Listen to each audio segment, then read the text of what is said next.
Hello everyone, this is Purnas মামা। Welcome back to my daily blog. আশা করি সবাই সুস্থ আছো, ভালো আছো। আমি আমার ছোট্ট পরীকে নিয়ে ভালো আছি।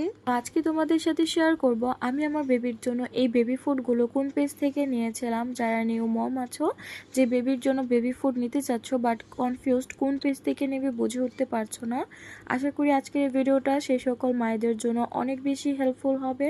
এটা কোনো প্রমোশনাল ভিডিও না, আমার বেবির জন্য নিয়েছি ভালো, তাই তোমাদের সাথে শেয়ার করছি। পেজের নাম হচ্ছে homemade baby food by Jafrin. আমি কমেন্ট বক্সে তাদের পেজের লিঙ্কটা মেনশন করে দেব, অবশ্যই পেজটা ঘুরে দেখতে পারো। তাদের অসংখ্য ভালো ভালো রিভিউ রয়েছে, আর বেবিদের জন্য হোমমেড অনেক ধরনের খাবার তাদের পেজে পেয়ে যাবে। আমি যে বেবি ফুডগুলো তাদের পেজ থেকে নিয়েছি সেগুলো হচ্ছে খেজুর পিউরি, স্টেজ 1 সিরিয়াল, আয়রন সমৃদ্ধ সুজি, স্বচ্ছ সাবুদানা, রাজমা মিক্সড খিচুড়ি, ভেজিটেবল নুডলস, ওট মিল, রাগি।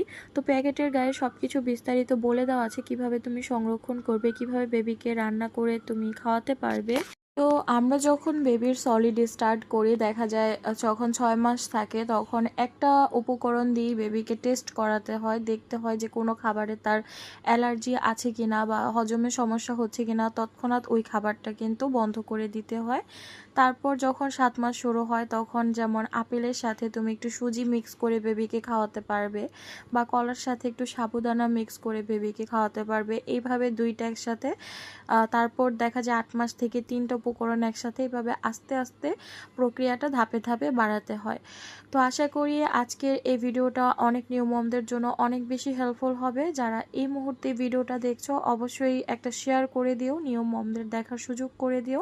আর আমাদের ভিডিওগুলো যদি তোমাদের ভালো লেগে থাকে অবশ্যই আমাদের পেজটা লাইক, ফলো আর একটা শেয়ার করে পাশে থেকো, সাপোর্ট করো। তো সবাই সুস্থ থেকো, ভালো থেকো।